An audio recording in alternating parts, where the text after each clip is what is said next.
Dans cette séquence vidéo, on va s'intéresser au ferriage d'un mur de soutènement. Donc, nous avons ici donc, le modèle 3D qui a été modélisé. On va pouvoir le retrouver sur la vue en plan avec une élévation et différentes coupes, ainsi que la liste des armatures dans la légende.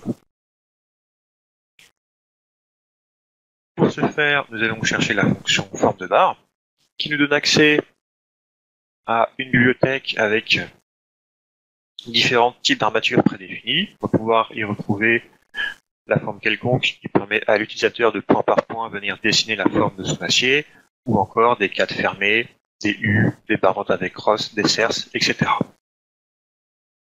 Nous allons ici commencer par modéliser un cadre, et nous allons le créer dans la section. Une fois qu'on a déterminé la géométrie de l'acier que l'on désire créer, dans la palette, on va pouvoir y déterminer les différents paramètres, comme par exemple le diamètre des barres que l'on désire utiliser, ou encore les valeurs d'enrobage, etc., les crosses.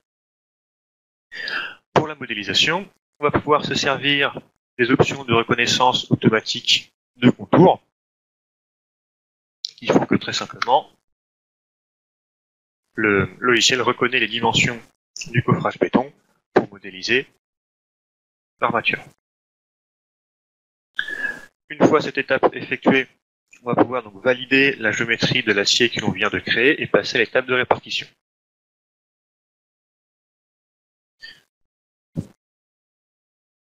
Nous avons pour la répartition dans le bandeau d'options de saisie une option qui s'appelle répartition automatique qui va permettre au logiciel de détecter encore une fois les limites de l'élément béton et il va falloir venir préciser l'espacement souhaité entre les différentes barres. Ici on part sur un espacement de 30 cm.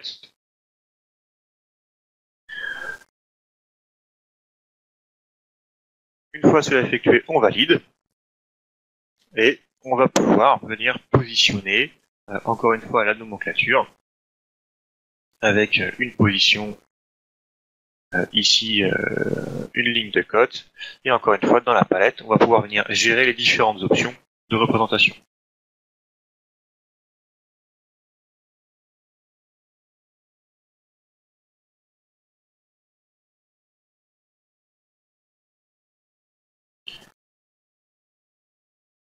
Voilà pour la création du premier cadre. Maintenant, avec le même principe, on va pouvoir venir créer des aciers en attente dans le mur. Notamment, on va aller chercher cette fois-ci des cadres, des U.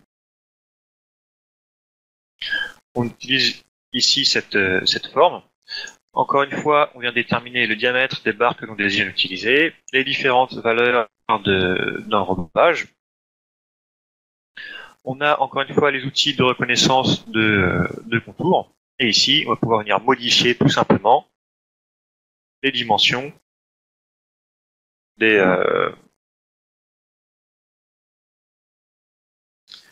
longueurs des segments droits du U. Une fois l'opération effectuée, on va pouvoir venir la valider, positionner la nomenclature et répartir l'élément. Donc les réglages de la première répartition sont gardés en mémoire, cela nous convient, on valide. On continue la modélisation avec cette fois-ci donc un cadre mais dans l'autre direction. On va modifier les dimensions de ce cadre.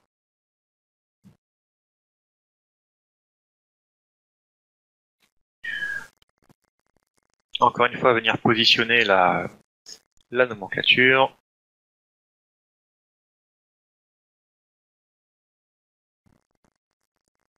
Et venir répartir. Cette fois-ci, nous n'allons pas utiliser l'option de répartition avec détection du coffrage, mais le faire manuellement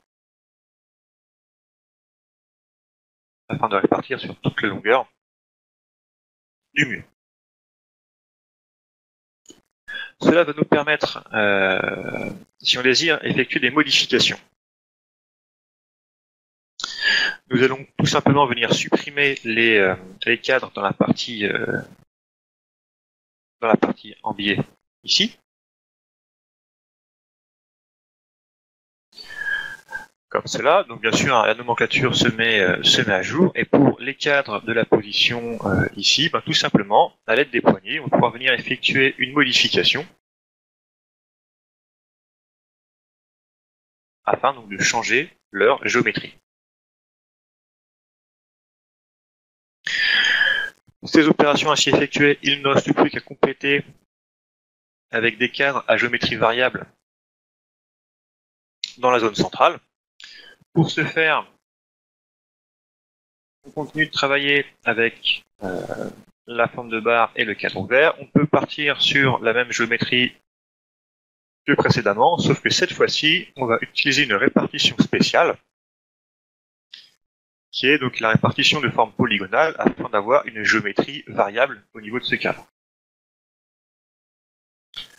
Nous allons venir dessiner le contour dans lequel on veut inscrire le cadre de notre répartition.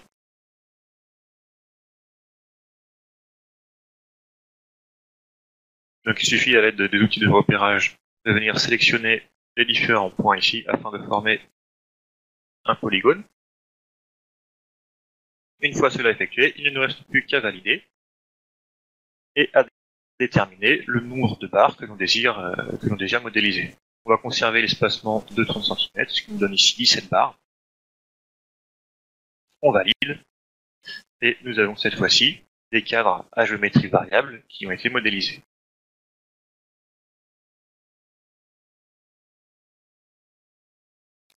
Si on s'intéresse maintenant à la légende, on va pouvoir retrouver donc l'ensemble des différents aciers que nous avons dessinés jusqu'à présent, et y compris donc la dernière barre ici avec donc, le segment variable. Si on désire avoir le détail de cette barre-là, rien de plus simple, un clic droit sur la barre modélisée, on vient chercher simplement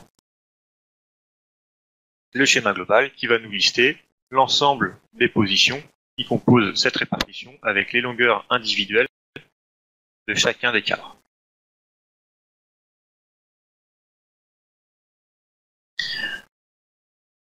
Si l'on désire maintenant ajouter des filants, on continue avec le même principe. On vient chercher la fonction forme de barre. On vient cette fois-ci chercher une barre droite.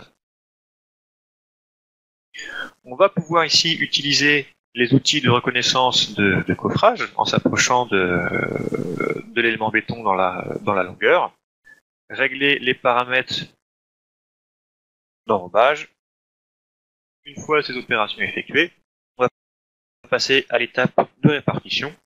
Pour l'étape de répartition, on va ici utiliser une option qui va nous permettre de répartir le filant sur des aciers déjà positionnés. Cette option, c'est l'option segment disponible dans le bandeau d'OpenSAISI. Et dorénavant, lorsque l'on vient sélectionner la partie droite d'une barre, on va pouvoir du coup venir choisir le numéro de position que l'on désire créer. Ici, on part sur cet élément, ce qui nous convient. On va continuer à pouvoir venir placer ces différents filants en partie haute. On peut également venir en placer directement le long ici du U, pareil de l'autre côté, etc.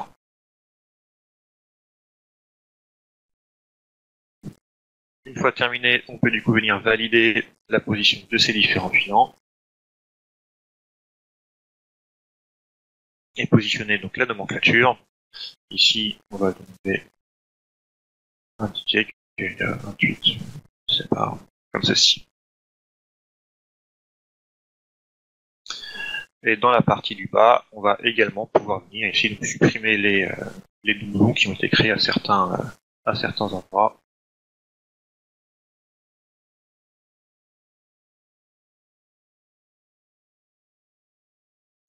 Et on peut également venir ajuster avec simplement la fonction déplacer si une position ne nous convient pas parfaitement.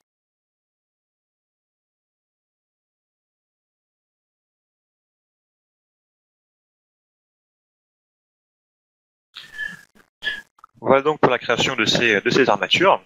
Donc, encore une fois, donc la légende se met à jour. Si on désire faire des modifications, on peut également simplement venir sélectionner une des barres, aller dans les propriétés de l'armature, et par exemple, sur ce U, venir ajouter des crosses. Ici, on va mettre des crosses à 180. Toutes les modifications vont pouvoir être effectuées donc soit dans la palette, soit directement graphiquement, tout en conservant un parfait dynamisme entre donc, les différentes vues du modèle, ainsi que la 3D, dans laquelle on va pouvoir retrouver donc l'ensemble des aciers que nous avons modélisés. Voilà pour cette présentation du ferriage d'un mur de soutènement.